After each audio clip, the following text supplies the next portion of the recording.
चकवाल से खबर शामिल करेंगे। बिलाल मलिक की रिपोर्ट के मुताबिक जिले इंतजामिया के मुरतब करदा ब्यूटिफिकेशन प्लान में सरसब्जो शादाब माहौल की फरोग पर खसूसी तवज्जो मरकूज की गई है, जिसकी बदौलत दाखिली और खारजी मुकामात पर तज़ीनो आराइश के दीगर अमूर के साथ साथ खुशनुमा शजरकारी को भी यकसा अहमियत दी गई है।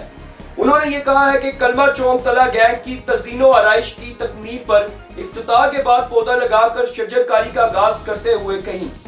इस मौके पर जिला इंतजामिया, महकमा जंगलात और